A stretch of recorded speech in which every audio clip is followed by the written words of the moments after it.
मित्रों, आज की यह वीडियो ज्ञानवर्धक बातों पर आधारित है। ऐसे हालात जो लगभग हर इंसान अपने जीवन में महसूस करता है, और वह हैं मजबूरियां।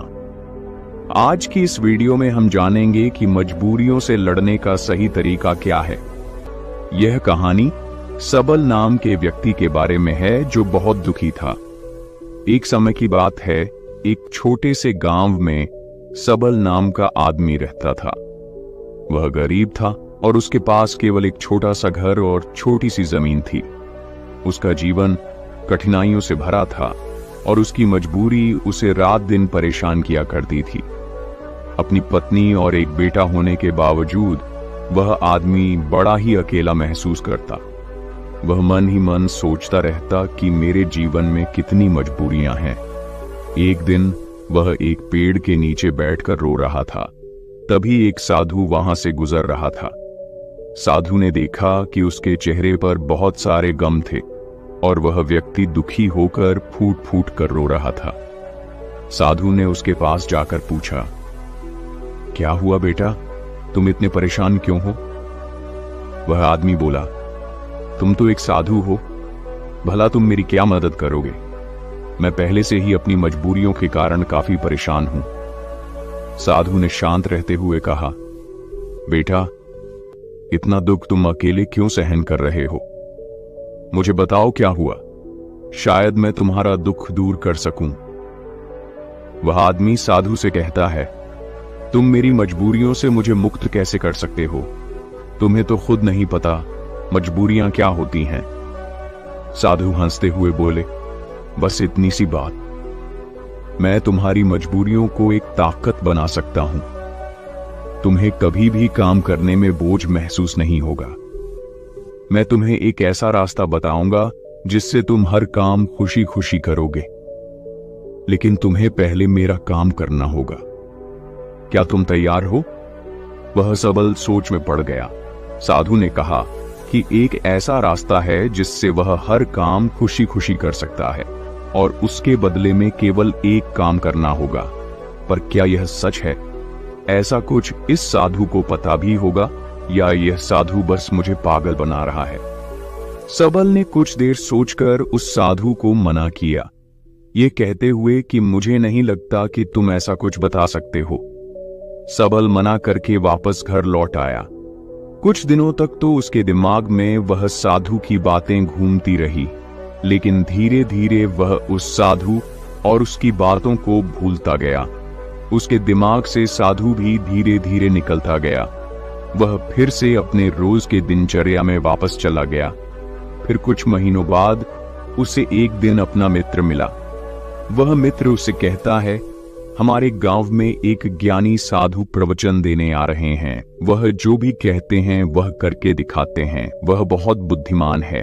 उसका मित्र सबल से कहता है, तुम भी चलो मेरे साथ, तुम्हें वहां आनंद आएगा।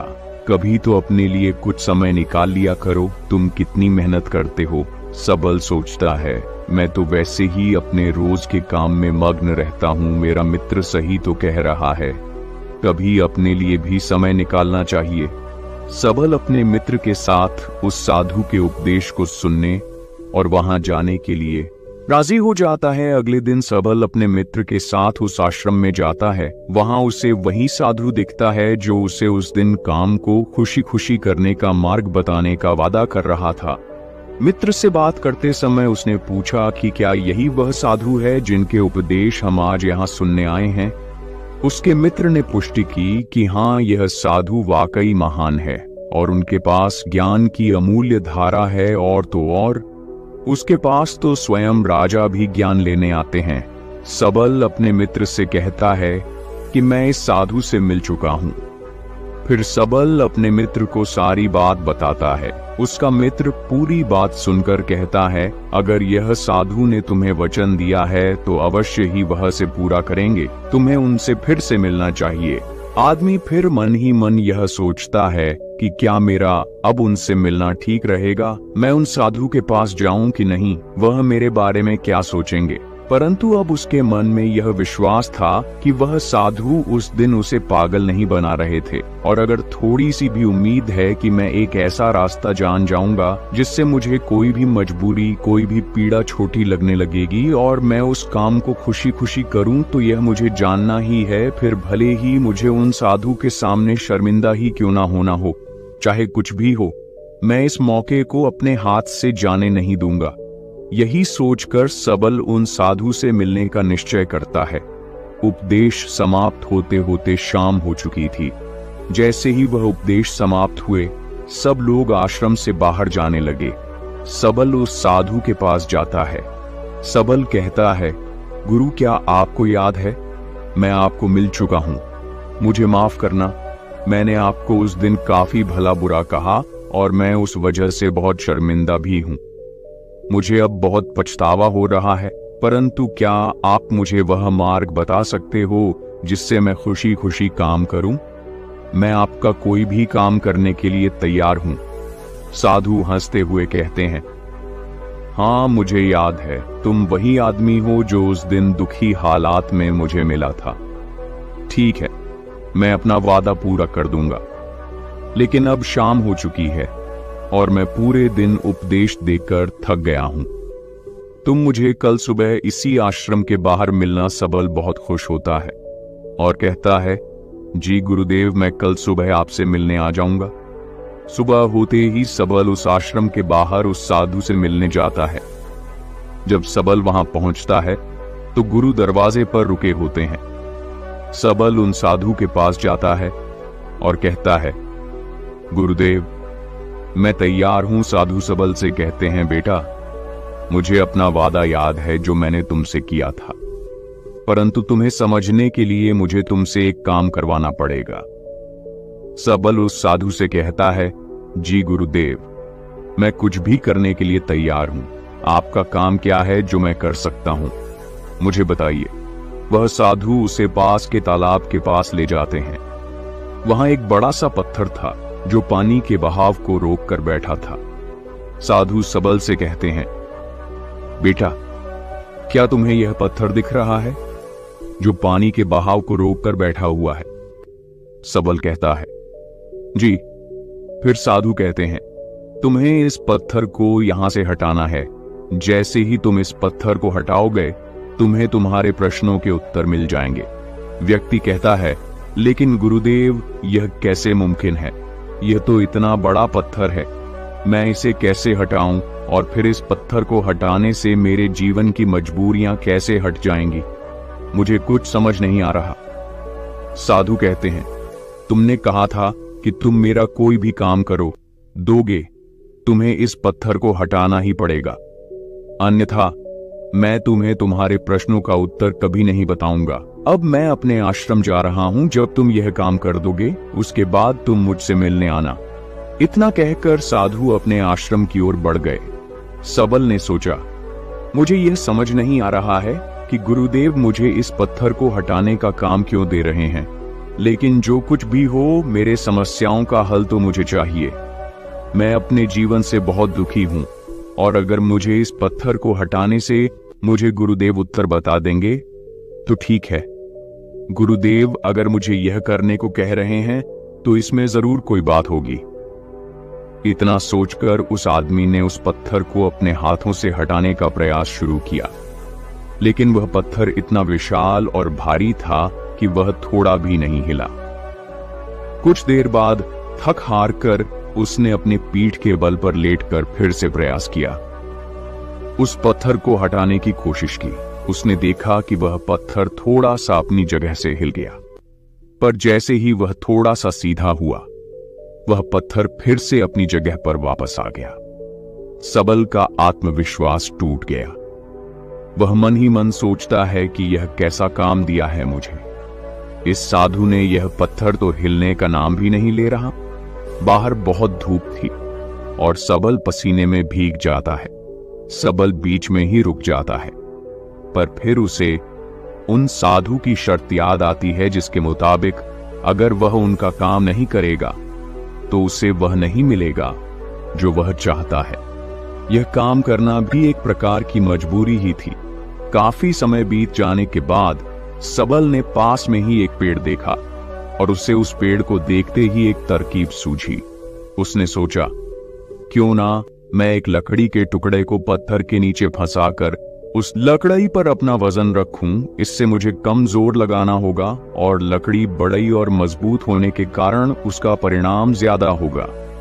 वह आदमी तुरंत ही एक बड़ी और विशाल लकड़ी तोड़ने में लग जाता है। जैसे तैसे सबल ने एक बड़ी लकड़ी उस पेड़ से निकाली, उसके सारे छोटे टहनियां और पत्ते को तोड़कर एक सीधी लकड़ी तैयार की जो वह इस्तेमाल कर सके। फिर उसने उस पत्थर के अगल बगल एक खड्डा खोदा जहां वह उस लकड़ी को डाल सके। सबल ने लकड़ी का एक छोर उस पत्थर के नीचे फंसाया और फिर लकड़ी अपने हाथों में 2 बड़े पत्थर लेकर उस लकड़ी के दूसरे छोर पर बैठ गया और देखते ही देखते वह पत्थर अपनी जगह से हट गया और पानी का बहाव फिर से चालू हो गया। सबल बहुत खुश हुआ, उसे आत्मविश्वास महसूस हुआ। वह दौड़ता हुआ उन साधु के पास गया और कहा, गुरुदेव, मैंने कर दिखाया।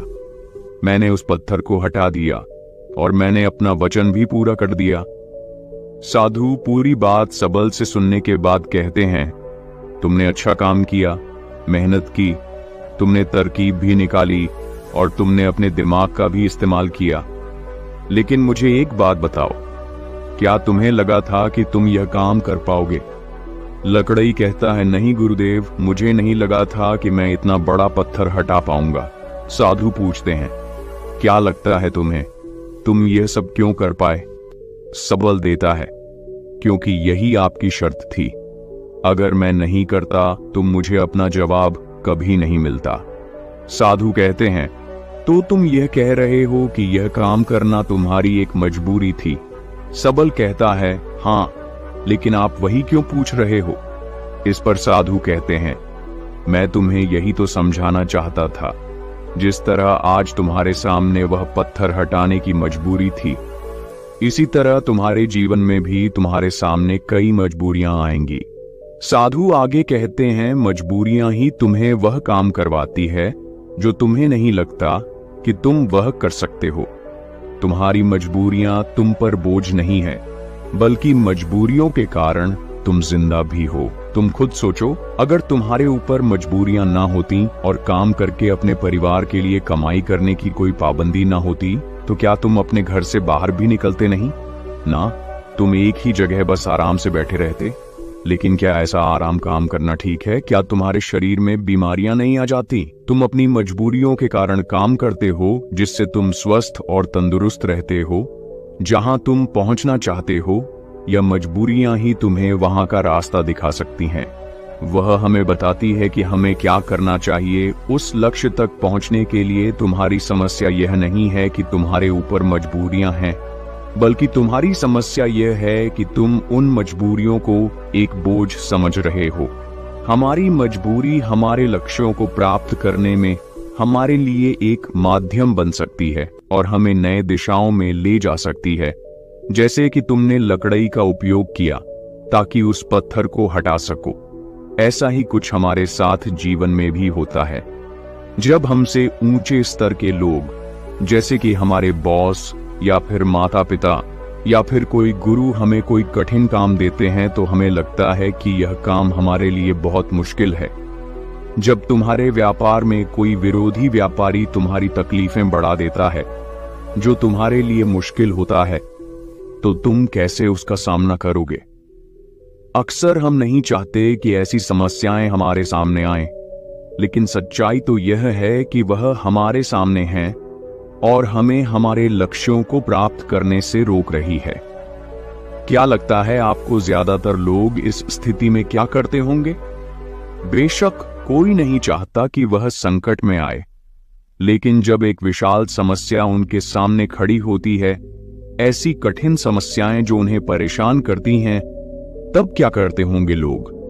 जब भी हमारे जीवन में विशाल और भयानक समस्याएं आती हैं, तो हकीकत में वह हमसे सवाल पूछती है, क्या तुम इस लक्ष्य के काबिल हो? क्या तुम इस परीक्षा का सामना कर सकते हो? आप क्या करोगे, क्या होगा? आपका उत्तर इस प्रश्न पर क्या होता है? जब आपके सामने एक समस्या खड़ी हो जाती है जिसका समाधान आपके लिए मुश्किल होता है, क्या आप भाग जाएंगे? क्या आप अपने लक्ष्य को किस्मत के हाथों छोड़ देंगे? अगर हम इतिहास की ओर देखें तो हजारों लोगों ने इन सारे प्रश्नों का उत्तर ना में दिया। उन्होंने अपने हथियार डाल दिए, अपने लक्ष्य को छोड़ दिया, सिर्फ इसलिए क्योंकि उनके सामने एक बड़ी समस्या आ गई थी। ऐसा हम आज के युग में भी करते हैं। हम हार मान लेते हैं। हम अपने उच्च स्तर के लोगों को पागल तक कह देते हैं कि क्या सोचकर मुझे यह काम सौंपा गया, यह काम तो किसी से भी नहीं होने वाला। या फिर हम अपने लक्ष्य को त्याग देते हैं, यह कहकर कि शायद यह लक्ष्य मेरे भाग्य में ही नहीं है। लेकिन इतिहास के कुछ लोगों ने इस प्रश्न का उत्तर हाँ में दिया। वे डटकर खड़े हुए और समस्या की आंखों में देखकर उसका समाधान निकाला। वह कुछ बड़ा कर पाए उसी समस्या के कारण। और सच कहूं तो वह महान व्यक्ति आज उस मुकाम पर कभी नहीं पहुंच पाते। अगर उनके सामने वह समस्या नहीं आई होती तो उनकी समस्याओं ने उन्हें बड़ा बनाया, उन्हें मजबूर किया नए रास्ते ढूंढने में, कोई ऐसा रास्ता जो आज तक किसी ने नहीं सोचा था। बड़े और महान लोग भी अक्सर अपनी समस्याओं से जूझते हैं और उन्हें पार करने के लिए नए रास्ते ढूंढते हैं। समस्याएं हमें मुश्किल में डालती हैं और हमें मजबूर करती है। नए रास्तों की तलाश करने में यही तरीका है जिससे हम अपने लक्ष्यों को हासिल कर सकते हैं और अपने जीवन को सफल बना सकते हैं। और यही सही तरीका है हमारी मजबूरियों को देखने का। जब तुम्हारी नजर अपने लक्ष्य पर होगी तो तुम्हें अपनी समस्याएं छोटी लगने लगेगी। इसीलिए मजबूरियां अच्छी होती हैं। तो अगली बार जब तुम किसी मजबूरी में खुद को पाओ तो खुश हो जाना, क्योंकि ये एक मौका है तुम्हें अपने आप को साबित करने का और उसी दौरान वह बनने का जो तुम पहले कभी नहीं थे। दोस्तों, आपने आज के इस वीडियो से क्या सीखा वह मुझे आप कमेंट में बता सकते हैं। इसी के साथ में उम्मीद है कि आपको आज की वीडियो पसंद आई होगी। तो अब चलते हैं अपनी अगली कहानी की तरफ। दोस्तों, यह सुनने के बाद आप अपनी जिंदगी का समय यूं ही गंवाना छोड़ देंगे। जिंदगी के हर एक सेकंड, हर एक मिनट की कीमत क्या होती है, इस विषय पर आज एक महात्मा की कहानी मैं आपको सुनाऊंगा। तो चलिए कहानी की शुरुआत करते हैं। बहुत समय पहले की बात है। एक नगरी में एक गुरु और एक शिष्य रहा करते थे। वह गुरु और शिष्य एक दिन एक यात्रा के लिए निकलते हैं। वह यात्रा अत्यधिक लंबी थी। जो रास्ता उन्होंने चुना था वह रास्ता अत्यधिक घने जंगलों से होकर गुजरता था। पास ही में एक नदी बह रही थी जिसे पार करने में उन गुरु और शिष्य को थोड़ा वक्त लग जाता है। उन गुरु ने अपने हाथों में एक थैला पकड़ रखा था और वह थैला बहुत ही भारी प्रतीत हो रहा था, जिसमें कुछ ऐसी चीज रखी थी जो अत्यधिक भारी थी। और उस थैले को उन गुरुवर ने बहुत ही ध्यानपूर्वक पकड़ रखा था। वह उस थैले को अपने आप से एक पल के लिए भी दूर नहीं कर रहे थे। ऐसे ही उन गुरुवर ने उस थैले को अपने हाथों में लेकर काफी दूर तक का सफर तय किया। लेकिन उसके बाद उस वजनी चीज के कारण उन गुरुवर के हाथों में दर्द महसूस होने लगा। इसलिए उन्होंने वह थैला अपने कंधों पर टांग लिया और आगे का सफर तय करने लगी। वह जंगल इतना घना और इतना बड़ा था कि उसका दूसरा छोर कहीं से नजर नहीं आ रहा था। वह गुरु और शिष्य दोनों उस जंगल के रास्ते से होकर गुजरते चले जा रहे थे। वहां पर और कोई भी नहीं था।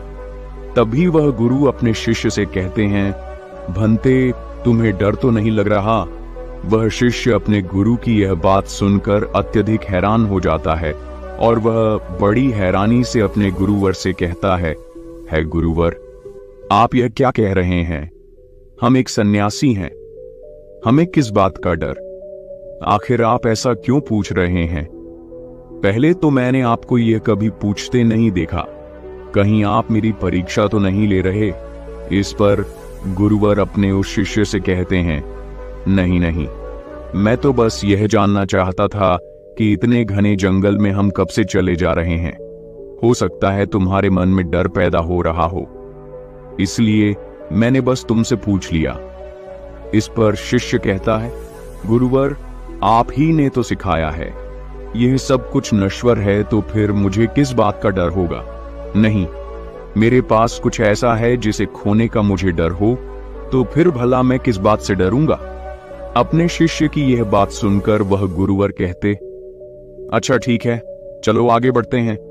इतना कहकर वह गुरुवर और वह शिष्य आगे की ओर बढ़ने लगे। देखते ही देखते रात हो चुकी थी। रात में उन्होंने एक जगह पर रुकने का इंतजाम किया। चारों तरफ घना अंधेरा था, चारों तरफ एक सन्नाटा छाया हुआ था। तभी वह गुरुवर अपने उस शिष्य से कहते हैं, भंते, आज रात हम यहीं पर रुक जाते हैं और अगली सुबह हम अपनी यात्रा फिर से प्रारंभ करेंगे। वह शिष्य अपने उन गुरुवर की बात मान लेता है। कुछ देर बाद वो गुरु अपने शिष्य से कहते हैं, भंते, कहीं तुम्हें भय तो नहीं लग रहा? यह बात सुनकर वह शिष्य एक बार फिर से अपने गुरुवर से कहता है, हे गुरुवर, मुझे किस बात से डर लगेगा? मैंने कोई गलत कार्य नहीं किया और ना ही मेरे पास खोने के लिए कुछ है। आप मेरी चिंता ना करें, मुझे कोई डर नहीं लग रहा। आप चैन से सो जाएं। आखिर हम कल सुबह आगे की यात्रा भी तो पूरी करनी है। इतना कहकर वह गुरु और शिष्य दोनों सो जाते हैं। अगली सुबह सूरज निकलने से ठीक पहले वह दोनों उठकर अपनी यात्रा फिर से प्रारंभ करते हैं और अपने मार्ग में आगे की ओर बढ़ने लगते हैं। जैसे जैसे सुबह हो रही थी, वैसे वैसे सूर्य की किरणें भी तेज और तीव्र होती जा रही थीं, लेकिन वह गुरु और शिष्य आगे की ओर बढ़ते चले जा रहे थे। देखते ही देखते दोपहर का वक्त हो चुका था और अब उन महात्मा को जोरों की प्यास लग चुकी थी। दोनों ने जैसे तैसे उस घने जंगल को पार किया और उसके जो गांव पड़ता था उसमें जाकर कुछ देर के लिए विश्राम किया। तभी वह गुरु अपने शिष्य से कहते हैं, भंते, मुझे जोरों की प्यास लगी है, मेरे लिए पानी लेकर आओ। इस पर शिष्य दौड़ा दौड़ा गांव के कुएं के पास जाता है। वहां से पानी निकालकर वह अपने गुरुवर को देता है। पानी पीते वक्त वह गुरुवर अपने उस थैले को अपने उस शिष्य को थमा देते हैं। वह थैला अत्यधिक भारी था। शिष्य ने जब उसे अपने हाथों में लिया तो वह यह समझ चुका था कि यह गुरुवर पहले से ही अपने थैले में कुछ ऐसा ले घूम रहे हैं जिनके कारण इनके मन में कुछ डर उत्पन्न हो रहा है। वह यह सोचने लगा कि उसके गुरुवर उससे कुछ न कुछ छुपा रहे हैं, जरूर कोई बात है। जब उसने उन गुरुवर के थैले में हाथ डाला तो उस थैले में उसे एक सोने की ईंट मिली। उसने सोने की ईंट को निकालकर बाहर फेंक दिया और उसमें पत्थर की एक ईंट भर दी। उन गुरुवर ने पानी पीने के बाद तुरंत ही उस थैले को फिर से नए हाथों में ले लिया और अपने शिष्य से कहते हैं, जाओ तुम भी पानी पी लो, अब हमें आगे का सफर तय करना है। शिष्य भी पानी पीकर आता है और उसके बाद वे दोनों सफर में आगे की ओर बढ़ चलते हैं। तभी उन्हें एक व्यक्ति मिलता है और वह उन गुरु से कहता है गुरुवर, इस गांव में रहना ठीक नहीं है। इस गांव में अत्यधिक चोर रहते हैं और यहाँ पर बहुत चोरियां होती हैं। यहाँ पर अक्सर लोगों का सामान चोरी हो जाता है। ये सुनकर वह गुरुवर अत्यधिक घबरा जाते हैं और अपने शिष्य से कहते हैं, बनते हैं, हमें यहाँ से जल्दी जल्दी निकलना चाहिए, हमें अपने मार्ग में तेजी से आगे बढ़ना चाहिए। इस पर शिष्य अपने गुरुवर से कहता है, हे गुरुवर, आप निश्चिंत तो हो जाइए, अब हमें किसी भी प्रकार का कोई खतरा नहीं है और ना ही अब आपको डरने की कोई आवश्यकता है। अपने शिष्य के मुख से यह बात सुनकर वह गुरुवर अपने शिष्य से कहते हैं, भंते, तुम इतने विश्वास के साथ यह कैसे कह सकते हो कि अब हमें डरने की कोई आवश्यकता नहीं? इस पर शिष्य अपने गुरु से कहता है, हे गुरुवर, जिस सोने की ईंट के कारण आप घबरा रहे थे, जिसे आपने शुरू से लेकर अब तक ढोया था, जिसका वजन आप लेकर इधर उधर घूम रहे थे, उसे मैंने कब का फेंक दिया है, इसलिए वह खतरा अब टल चुका है। अब वह खतरा हमारा पीछा नहीं कर सकता, इसलिए आप निश्चिंत हो जाइए और अब आपको डरने की भी कोई आवश्यकता नहीं। अपने शिष्य की यह बात सुनकर वह गुरु अपने थैले में हाथ डालकर देखते तो उन्हें एक साधारण सा पत्थर मिलता है। तब वह अपने शिष्य से कहते हैं, भंते, इसमें जो सोने की ईंट थी वह कहां गई? इस पर वह शिष्य कहता है गुरुवर, जो आपकी परेशानी का कारण बना हुआ था, जो आपकी डर का कारण बना हुआ था, मैंने उससे निकालकर फेंक दिया है और उसकी जगह पर यह पत्थर की ईंट मैंने आपके थैले में रख दी थी ताकि आपको इसके बारे में जानकारी ना हो सके। इस पर वह गुरु कहते हैं, अर्थात इतनी देर से मैं केवल एक पत्थर का बोझ ढो रहा था, एक पत्थर को लिए घूम रहा था और अकारण ही परेशान हो रहा था, डर रहा था, घबरा रहा था। इस पर शिष्य कहता है, हे गुरुवर, आप तो व्यर्थ ही चिंतित हो रहे थे। वह सोने की ईंट भी हमारे किस काम की? वह तो हमारे लिए नश्वर है, व्यर्थ है। हमारे लिए तो सब एक समान है। इस पर वह गुरु अपने उस शिष्य से कहते हैं, भंते, तुम सही कहते हो, मैं तुम्हारी बात समझ चुका हूं। तुमने एक शिष्य होकर मुझे इतनी अच्छी सीख दी है। मैं तुम्हारी समझदारी से अति प्रसन्न हूं। मुझे खुशी है कि तुम मेरे शिष्य हो। इस पर वह शिष्य कहता है, हे गुरुवर, आप ही ने सिखाया था, भय जैसी कोई चीज नहीं होती। यह तो हमारी मान्यता है जिसे हम कई वर्षों से यूं ही मानते चले आ रहे हैं। लेकिन यदि हम ध्यान से वास्तविकता को देखेंगे तो सत्य का ज्ञान होगा कि ऐसा कुछ नहीं होता। यदि व्यक्ति के भीतर भय बसा हुआ है तो कोई चीज उसे डरा सकती है, और यदि व्यक्ति भीतर से कमजोर नहीं है, ताकतवर है, तो उसे कोई नहीं हरा सकता। जरूरत है तो खुद को यह बताने की कि हम जो कुछ भी सोच रहे हैं, हमारे भीतर जो कुछ भी चल रहा है, यह सब एक कल्पना है और कुछ नहीं, जिसे हम बेवजह ही कई वर्षों से ढो रहे हैं, इसका वजन संभाल रहे हैं। एक बार की बात है, एक बार एक गुरु अपने सभी शिष्यों को उपदेश दे रहे थे। तभी उन सभी शिष्यों में से एक शिष्य अपने गुरु से पूछता है, हे गुरुदेव, क्या यह जरूरी है कि हम समय रहते अपने कार्य को पूरा कर लें? हम उसे बाद में भी तो कर सकते हैं, हम उसे बाद में क्यों नहीं कर सकते? इस पर वह गुरु अपने उस शिष्य से कहते हैं, भंते, समय के साथ अगर तुम हर कार्य को करते हो तो जीवन में तुम्हें उसका वैसा ही लाभ भी मिलेगा और तुम आगे की ओर बढ़ते चले जाओगे। आगे वह गुरुवर अपने उस शिष्य से कहते हैं, समय एक ऐसी चीज है जो कभी किसी के लिए नहीं रुकता, इसलिए समय के साथ अपने कार्य को पूरा कर लेना चाहिए। यदि तुम अपने कार्य को कल पर टालते हो तो क्या तुम जानते हो कल क्या होगा? क्या तुमने कल देखा है? यह कोई नहीं जानता तुम्हारा। आज तुम्हारे पास है, इसीलिए इस पर ध्यान दो, क्योंकि यदि यह समय निकल गया तो फिर कभी यह वापस नहीं आएगा। इस पर वह शिष्य कहता है, पर है गुरुवर, ऐसा क्यों होता है? हम उस कार्य को बाद भी क्यों नहीं कर सकते? इस पर गुरुवर अपने उस शिष्य से कहते हैं, क्योंकि हर कार्य को करने का एक निश्चित समय होता है। इसे और अच्छे से समझाने के लिए मैं तुम्हें एक कहानी सुनाता हूँ।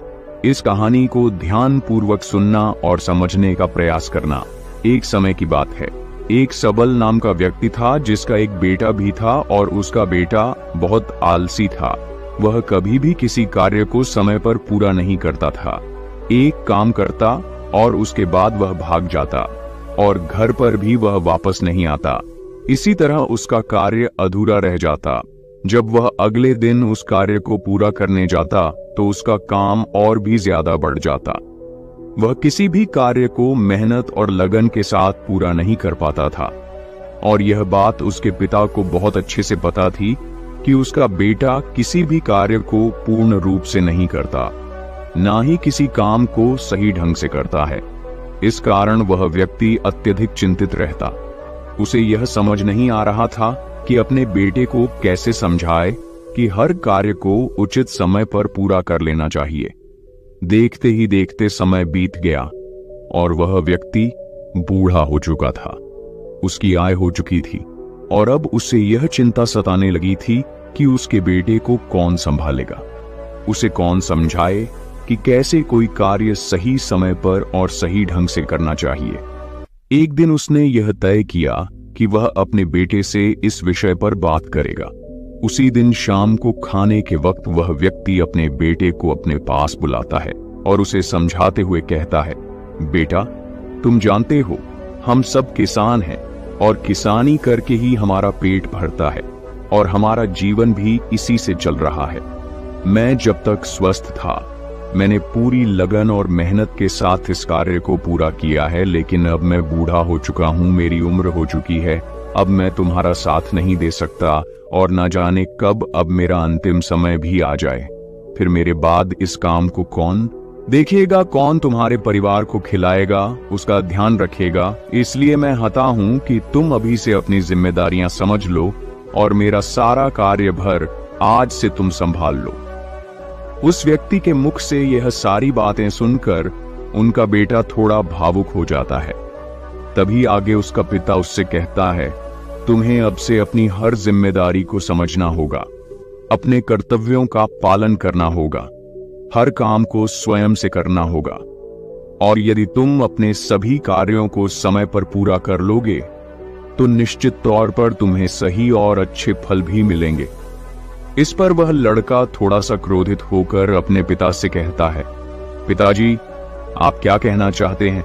आपको क्या लगता है मैं अपना कोई कार्य पूरा नहीं करता? मैं खेत में जाता हूं, वहां रहता हूं, वहां की देखभाल करता हूं, घर के कामों के लिए भी जगह जगह जाता हूं। तो क्या यह सब कार्य नहीं है? क्या इन सबको कार्य नहीं कहते? और क्या इन्हें मैंने बिना मन के ही पूरा किया है? इस पर उसके पिता कहते हैं, बेटा, मैं जानता हूं कि तुम रोज खेत जाते हो, लेकिन मुझे यह भी पता है कि तुम वहां जाकर एक पेड़ की छाया में सो जाते हो और अपना समय बर्बाद कर देते हो। मैंने खुद कई बार तुम्हें खेतों में सोते हुए देखा है और तुम कहते हो कि तुम घर के कामों के लिए बाजार जाते हो। मैंने तुम्हें कई बार बाजार के बहाने अपने मित्रों से मिलते हुए देखा है, उनसे घंटों बातें करते हुए देखा है, लेकिन तुम एक पल के लिए यह नहीं सोचते कि घर पर बूढ़े माँ बाप हैं, उनका भी तो ख्याल रखना आवश्यक है। अपने पिता के मुख से यह सारी बातें सुनकर वह लड़का शांत हो जाता है, क्योंकि उसके पास अब कहने के लिए कुछ नहीं बचा था। वह चुपचाप अपने पिता की बात सुनता है। उसके पिता आगे कहते हैं, अपना हर कार्य पूरे मन, लगन और ईमानदारी के साथ करना चाहिए, क्योंकि ऐसा ना करके तुम किसी और को नहीं बल्कि खुद को ही धोखा दे रहे हो, जो तुम्हारे लिए आगे बढ़कर बड़ी समस्या बन जाएगी और तब ना तो तुम्हें कोई समझाने वाला होगा और ना ही तुम्हारा कोई साथ देने वाला होगा। कल को यदि हम ना रहे तो तुम क्या करोगे? इसलिए समय रहते अपने कार्यों को संभाल लो और ईमानदारी और मेहनत के साथ अपना कार्य पूरा करो।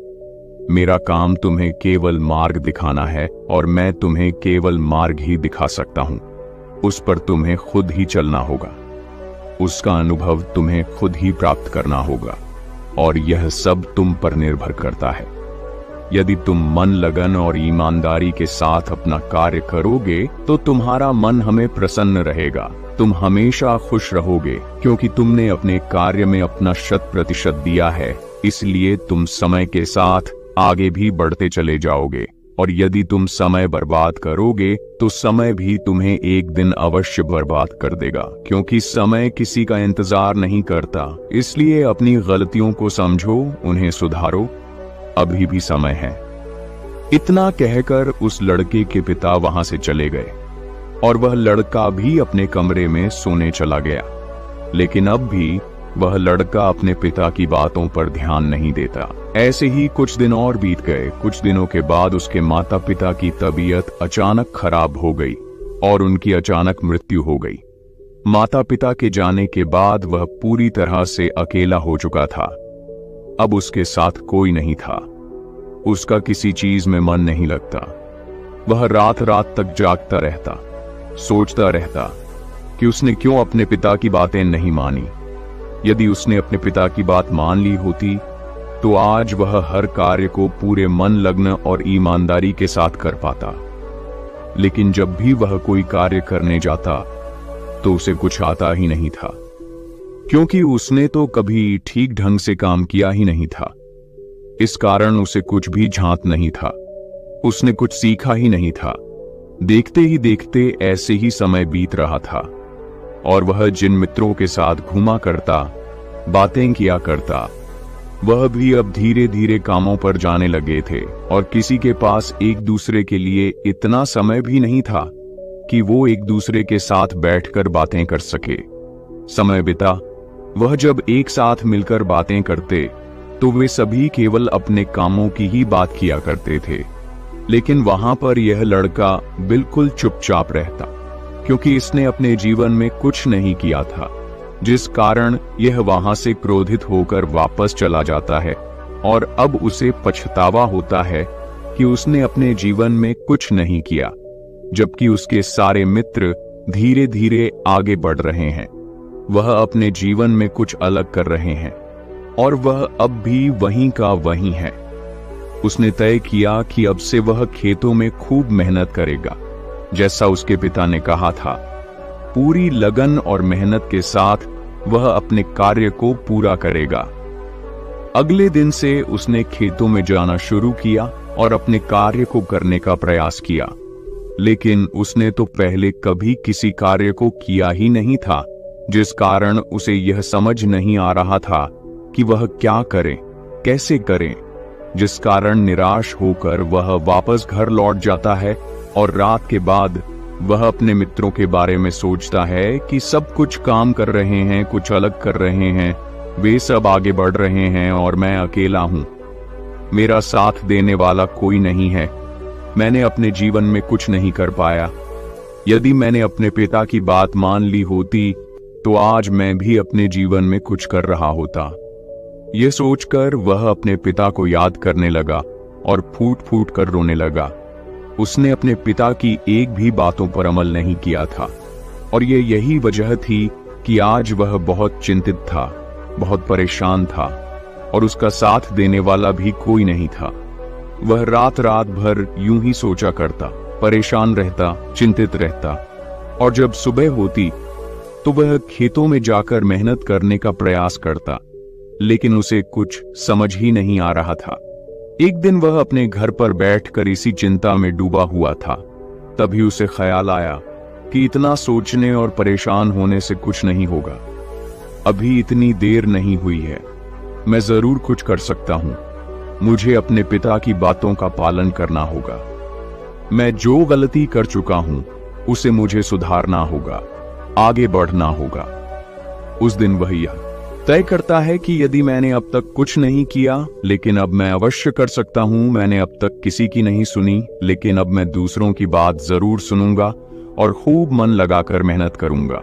उसने अगले दिन सुबह से ही अपने खेत पर जाना शुरू किया और अपने आस पड़ोस के लोगों से खेती के बारे में जानकारी इकट्ठा की और जैसा जैसा उसे बताया गया था उसने ठीक वैसा ही किया। उसने खूब मेहनत की। उसने अपने कामों पर ध्यान देना शुरू कर दिया।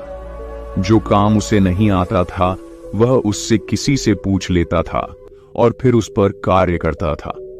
धीरे धीरे उसने मेहनत की महत्वता को समझ लिया था, समय की महत्वता को समझ लिया था। वह धीरे धीरे मेहनत और लगन के साथ अपने कार्य को पूरा करने लगा और ईमानदारी के साथ वह आगे भी बढ़ने लगा। इतना कहकर उन गुरुवर ने इस कहानी को यहीं पर समाप्त कर दिया और आगे अपने उस शिष्य से कहते हैं, भंते, यदि उस लड़के ने सही समय रहते ही अपने पिता की बात माननी होती तो वह पहले ही अपने जीवन में आगे बढ़ चुका होता। उसके लिए तरह तरह के दरवाजे खुल चुके होते, लेकिन जब वह पूरी तरह से टूट गया, हार गया, अपने पिता की बात याद आने पर जब उसे पछतावा हुआ, तब उसे यह एहसास हुआ कि उसने गलती की है और उसे सुधार चाहिए। यदि उसने समय रहते ही जिम्मेदारियों को समझ लिया होता और ईमानदारी से अपना कार्य किया होता तो उसके लिए भी सब कुछ आसान होता और वह भी अपने जीवन में बहुत आगे बढ़ चुका होता। उन गुरुवर के मुख से यह कहानी सुनकर उस शिष्य को सारी बातें अच्छी तरह समझ में आ चुकी थीं। वह शिष्य कहता है, हे गुरुवर, आप सही कहते हैं। जीवन में हर चीज का एक सही समय होता है। हमें समय के अनुसार सब कार्य पूर्ण कर लेने चाहिए, अन्यथा अंत में केवल दुख और पछतावा ही बचता है। आगे वह गुरुवर अपने उस शिष्य से कहते हैं, हमेशा ध्यान रखना, व्यक्ति को सदैव अपने काम के प्रति जिम्मेदारी से अपने कार्य को पूरा करना चाहिए। अपने कार्य के प्रति ईमानदार होना चाहिए, तभी वह जीवन में आगे बढ़ सकता है। अन्यथा इतना कहकर वह गुरु शांत हो गए और वह शिष्य भी अपने और गुरु को प्रणाम करके वापस बैठ गया। तो दर्शकों, चलिए अब जिंदगी से दुखों को पूरी तरह से खत्म कैसे किया जा सकता है,